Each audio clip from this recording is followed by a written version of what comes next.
now firefighters are trying to prevent this fire from jumping to a different area. Aloha from Hawaii.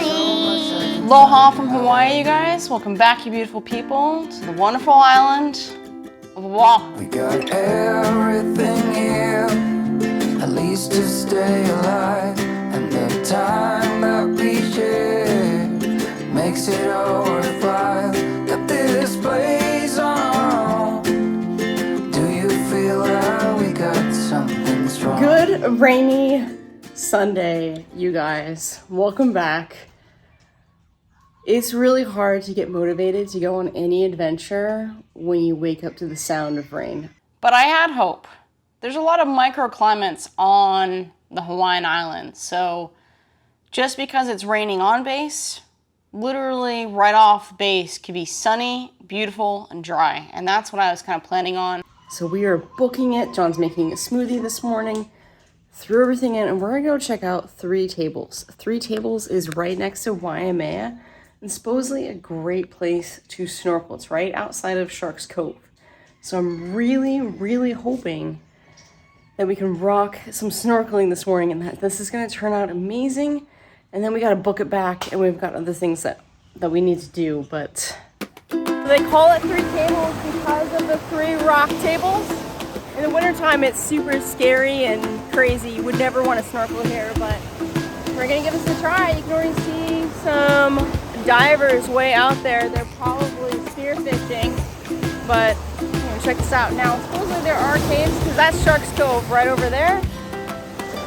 I'm not going into any caves. If you guys were here for that, I'm so sorry. Yeah, there's scuba diving over there. Let's rock this.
All right, so I had made the mistakes of swimming over from the Three Tables over to Shark's Cove, and there really wasn't a whole lot in between.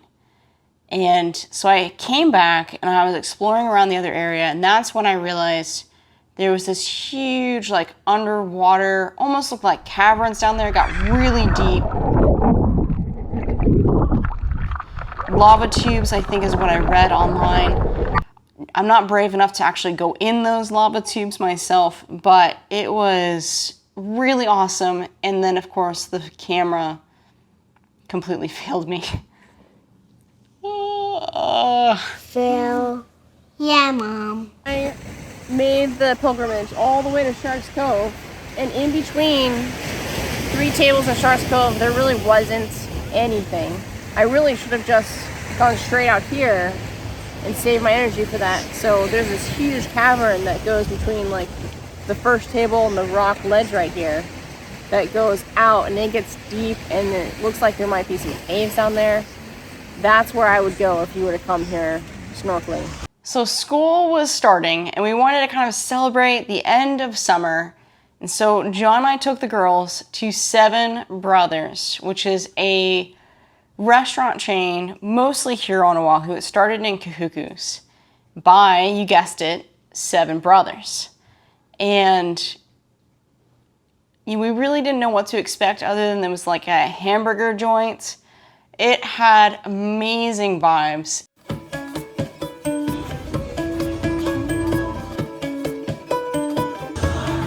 right, Haley, you gotta wake up just a little bit, okay? Hi, Haley. Aw. Guess what, Haley? I ordered you a chocolate shake. Everyone was still a little tired and cranky. The girls are way past their napping age, but that doesn't mean that towards the end of the day, if we've had an adventurous day, they're not just kids are kids, and sometimes they just not always smiles and happiness.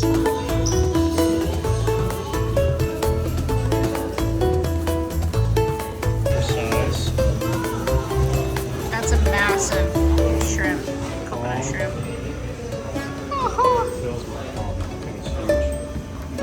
All right, it's really hot, so you gotta wait. Sound good? The food was so hot, we just had to wait, which actually gave me the first chance, I think ever, to really video everyone's food before they started just chomping into it.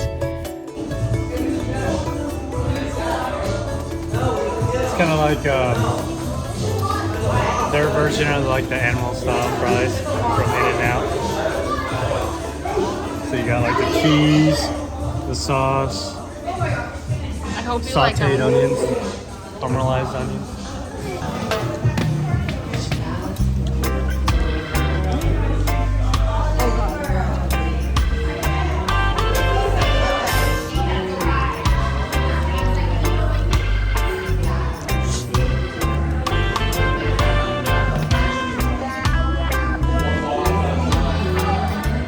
Just remember, people, the messier the better.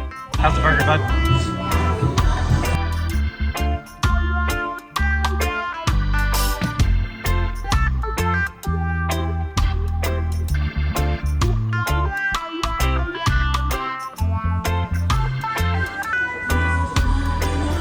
Thoughts? I like it a lot. I think there's a difference. It's like In-N-Out, like fine meat chops, everything, the onions, Yeah. caramelized them. And then it makes a difference when it's not. Yeah. And then their fries are good. I like the thick fries. Kind of like the steak fry kind of thing. Haley, why do you always fall asleep at restaurants? Because I'm tired. At restaurants? Oh. So that's the chicken sandwich John bought, and I think he was pretty much love at first bite. John is always about the food.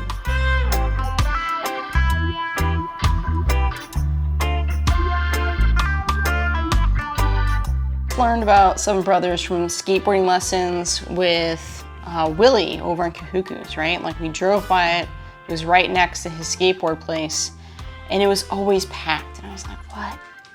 You always have a good sign when someplace is packed. And I have to say, this place did not disappoint.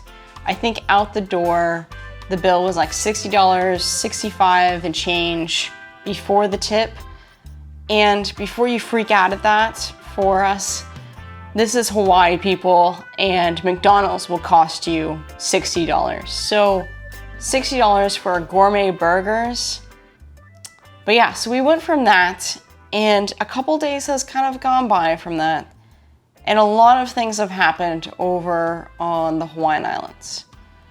And I've really struggled with addressing this with you guys because while I have friends in Lahaina and I have friends here that have family in Lahaina, I didn't know if it was really my place to discuss Lahaina. But I really feel like we should discuss Lahaina. Oh man, with the start of school, we've got head cold season. So I'm heading to the store to go get Alex and Haley some medicine. Mostly what I find works is this allergy medication, not even medication, allergy medicine from Boron. I'll show you guys in a second. I get it from a health store down in Haleiwa, and that has been the best. We found that last December when Alex was really struggling with constant colds. So I'm heading there now to go get it. And I totally forgot my sunglasses, which is a major party foul here. But guys, like, you know, I know Lahaina's been on the news a lot, and by now you guys have heard about Lahaina. I just want to talk a little bit about it. I feel like we should talk a little bit about it.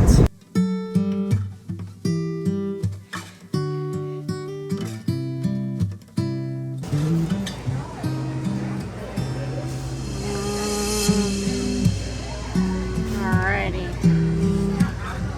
Stress. Where are you? Alright, so I got sore throat and allergies. I had one left. Oh.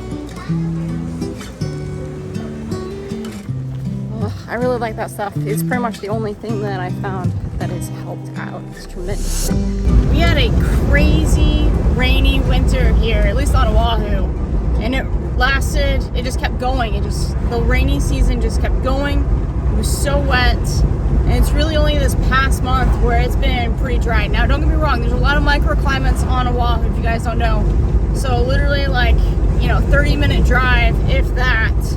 And you're in a rainforest. But on this side, it's really dry. This is where all the plantations were. This is where you're going to find that ranching culture, that farming culture on the North Shore, along this valley that Schofield Barracks lies in. Man, look at how dry it is out here. Oh my goodness. And so, brush fires are really not new. Fires in general, I wouldn't say are new. I remember a couple fires last year, my first year on the island, and even when I was trying to find information on, the fire that happened 2 nights ago, literally there was a series of other fires, 2018 onward, pretty much ever since the plantations, the fruit companies moved elsewhere and really shut down their production of sugarcane and pineapples from Hawaii. It looks like you have a lot more fires happening from the grass. I mean, I don't know if you can tell how tall the grass is from just the video. It's in most places taller than me. It grows really fast and really tall. And as you can see right now, it is looks like California, dry, can easily light on fire, easily. But were you scared? Why were you scared? I was freaking out. Yeah, and I think the part that really just sets this for me, why I can't just not say anything, is we actually had a pretty serious fire 2 days ago. Gina, Bridget, I'm here in Wahiawa along Kamehameha Highway, where you can see behind me the smoke just billowing out of the Kukani local birthing stone area. Right outside the gates of Schofield, literally right across the street from the back gate of Schofield's. And I think the part that really got me was the serious lack of communication. There was no information on what was going on until way late in the evening, and the only information that we really got was, oh, no homes are at risk. No homes are at risk. And then they would say that, and then you'd go on Facebook and you'd see the photos, and you're like, and people were like, no, it's at the intersection, and they weren't lying. You can see that it was at the intersection. And if you look at Google Maps, it's literally 0.2 of a mile to one of the older elementary schools on base. The teen center, a lot of historic homes, 0.2 miles of dry country, that they are so lucky that the wind was only 3 to 6 miles per hour that day. Because if it actually was decently windy, even as windy as it is right now, I can't even imagine what the people of Lahaina went through. Just that night alone was terrifying. So we just lost power. There's been a fire going up and over on the backside of the gates heading towards the coffee farm, and I've been seeing a lot of helicopters dropping water on it, but they've been fighting it for probably a good couple hours now, and the losing power totally freaked me out. All of our neighbors, not all of them actually, I'm exaggerating, a lot of our neighbors have already packed up and left. So the fire started near the birthing stone, and originally they just called it like, it's just a brush fire. Not a overly big deal, but I think from what I understand, the fire started around 4 o'clock. By 6 o'clock, it had spread to a couple hundred acres. And I think the part that really got me the most from this day is the general lack of communication. I had no idea that there was this fire upwind of us at all. And the first that I had heard of it was John was heading home from one of the Marine Corps ranges, and he was texting me. He's like, hey, like, are you guys okay? Like, I can see the fire. I'm like, what are you talking about? And so I popped my head out the window, looked around, and I saw a bunch of smoke, and I couldn't quite tell where it was coming from. And I just assumed that it was coming from the range, right? We often have fires at the range this time of year, and like, it's not a big deal. They usually put it out pretty quickly. But literally within a few minutes of that, the power went out. And that really got my attention, because I went from, oh, it's not a big deal, to I walked outside, and everyone remember the movie Independence Day? Remember when Will Smith walks out and his neighbors are like all packing and running?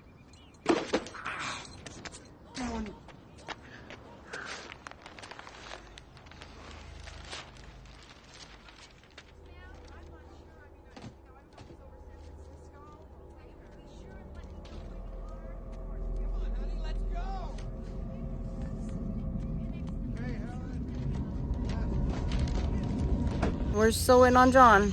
I would say 50% of our neighbors have gone. I just heard that the traffic getting off base is horrendous. And, thank God for our firefighters and everyone else. I started texting all my friends, reaching out to them like, hey, what are you guys doing? How are you guys doing? What is the fire? And they're like, we could see it from our house. We're already gone. And I was like, seriously? I'm like trying to find information, and the only information I could find was like one little tiny news article that was like, the Army has stated no homes are at risk, everything's fine. Everything's fine? My friend just said they saw it from the window. Like, that's a little closer than just fine. So I started tracking the wind.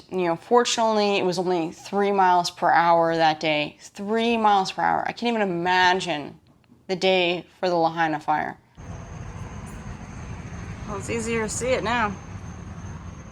At home, we packed up the truck and we just watched. The weather showed that the wind was holding 3 to 9 miles per hour. You could hear and see, the Army choppers helping the local firefighters fight this. While the photos seemed really scary, it did not look to be moving past that point. So that was good. But yeah, John stayed up all night for us watching that fire. So, but yeah, like the next day, I think we really realized just how lucky we really were. Fortunately, they were able to contain it, but it was still really kind of on edge. They kept on saying, yeah, it's contained. But then the next day, you could clearly see it was right outside the gates, the back gates to Schofield.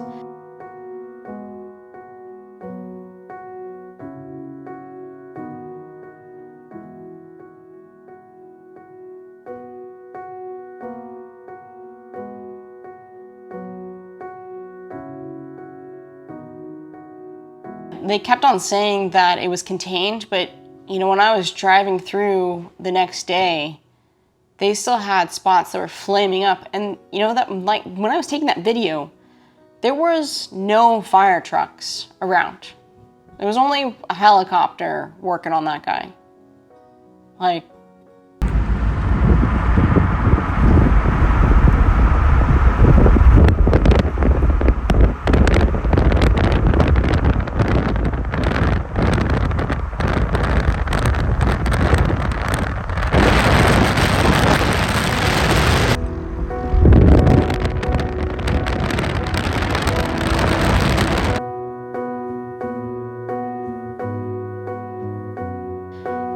0.2 miles from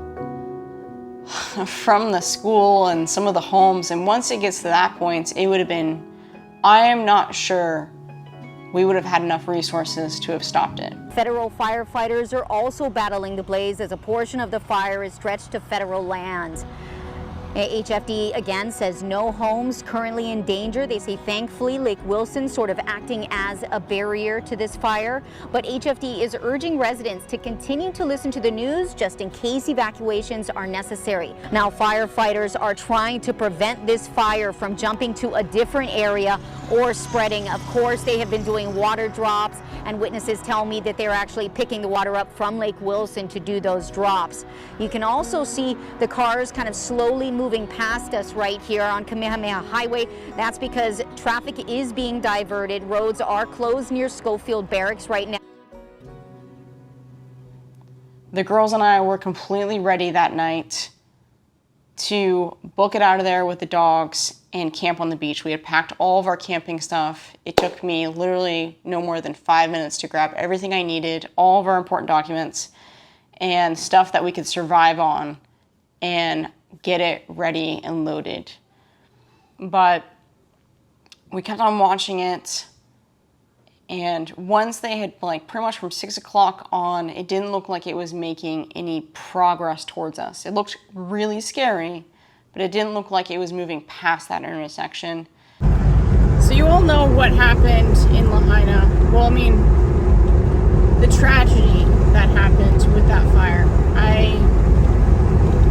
I've been really struggling to discuss it the last couple of videos just because, you know, what to say other than God help those people, and I hope that we can come together and ensure that they have everything they need to move forward, whether that's rebuilding, whatever the locals, the landowners, the people that live there, what they want to do. But I think the second tragedy is just how shocking of a response it has been. Just listening to, you know, the locals, listening to my friend who lives there, listening to my friends here on the island who have family that live in Lahaina. You know, I'm pretty certain that we've sent more resources, a faster response. The Red Cross showed up within 24 hours. The Navy showed up within 24 hours to foreign countries. More than we have to Lahaina. And I'm just blown away by the sheer lack of response the first 5 days or so. So I'm a person that used to give a lot to the American Red Cross. I used to volunteer for the Red Cross. I know what they are capable of. I know what they can do. So to not see that from them is just incredible. So I'm not going to be giving my money to the American Red Cross this time. I think they're finally starting to arrive, but you know, I'm going to be trying. There's a lot of GoFundMes. If you guys are interested in helping the people of Lahaina get back on their feet and get going, I would go directly to the source. The GoFundMes that they have set up, I'm going to link down a couple below. Of course, you should do your due diligence. You shouldn't just take my word for it or anyone else's word for it, because there's a lot of scams out there. But you know what? Like, seeing what has happened from the governmental response or their lack of, I mean, even for like someone like John, you know, why isn't John sent? We're stationed at Schofield Barracks. He's not busy. I don't know. You know, unfortunately, being in the military, John can't just go where he's not directed, not pointed to. But the Army has not pointed to John to go to Lahaina to help.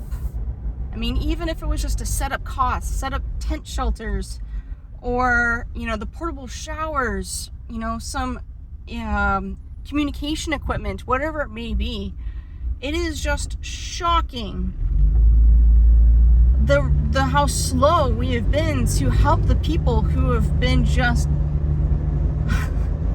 devastated. I mean, they survived the fire, and yet I just haven't been able to, you know, who am I? You know, I'm a small YouTuber, military family. I wish I had the resources to fly out there and go. But, you know, if the organization is there and the planning's there, you know, if someone helped say like, hey, if you guys want to help rebuild, come here on this day. We're going to need people to do this or, you know, hammer that, whatever it may be, I would work my hardest to be there. But there's no work that the only thing I can do at this point is help the GoFundMes and the other projects that are going around. And I encourage that if you guys have the opportunity to do the same thing, you know, either now or when you can. It was definitely a big wake-up call for us in terms of our emergency procedures. And, you know, again, I can't even imagine Lahaina. So I'm going to get off this rant, my soapbox, and, you know, I'm going to put down in the comments some of the donation links that I have found that I'm willing to trust. You should still do your due diligence, because the people of Lahaina, they're still struggling. But we were okay though, right? Mm-hmm. We were okay. Good thing the fire didn't went on when we were sleeping. Good thing.